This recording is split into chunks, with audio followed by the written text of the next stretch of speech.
Anybody that hasn't played won't be ready until they play, but you don't leapfrog people to start playing. If Fitz gets hurt and he gets to play, you'll see him play. But if not, it doesn't mean anything plus or minus that we're not playing them this year. We had a plan for him going in when we drafted him.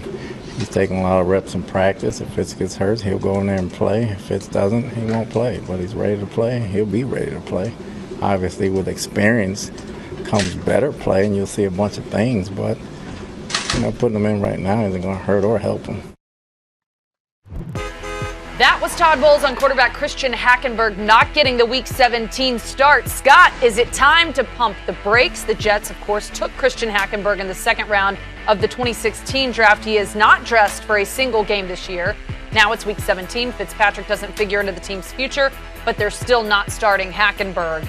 Is Hackenberg a bust, or are you pumping the brakes on that? He's not a bust. We haven't seen enough for him to bust. Geno Smith's had 3 seasons to bust in front of us. We have seen him come bust. He has proven that he should go away, and he is still, for whatever reason, not completely exited from that franchise. I think that they know that Bryce Petty, Christian Hackenberg, and maybe for a 1% chance Geno Smith, they're lost at who should be a quarterback, but they're not alone. I'd say half of the NFL right now, they don't know who should be their quarterback for the next 2 or 3 years. But here's my thing with Hackenberg. They're playing a trash game. It's a meaningless game. Give him a shot. Right. Why would you not give him a shot? Why are you putting Fitzpatrick back in when he has no future in your franchise? That's a good question. I think there's a couple of teams that are thinking that way. I mean, the Buffalo Bills, now they're doing that because of a $30 million insured policy with Tyrod Taylor, but that's why E.J. Manuel's going to play Week 17. I mean, it's the same concept with a lot of teams. Houston.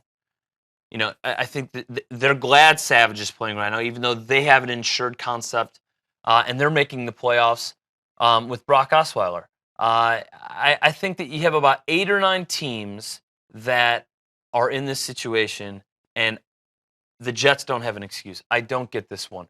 Fitzpatrick's gone, as you alluded to. Hackenberg is on a franchise-friendly contract for a couple of years. He should be playing Week 17, at least a half. Brandon Marshall came out with some strange comments, I thought. He said, don't put the kid in. Don't do that to him. He's still learning. But you got to put your feet to the fire at some point. Carson Palmer was the first overall pick back in 2003, and he did not take a snap that first year. Then he was the full-time starter, understood the next year, and he credited the whole year of holding the clipboard as a way for him to. It's like a gap year, right? Isn't Malia Obama going to take a gap year? Europeans Wish do it. Wish we could all do that, right? Yeah, it'd be great. And some are more glamorous than others. And Cincinnati's not as glamorous as other cities. You could take a gap year. But I think that the quarterback position is treated so differently than any other position in not only the NFL, but any position relative to any of the major sports.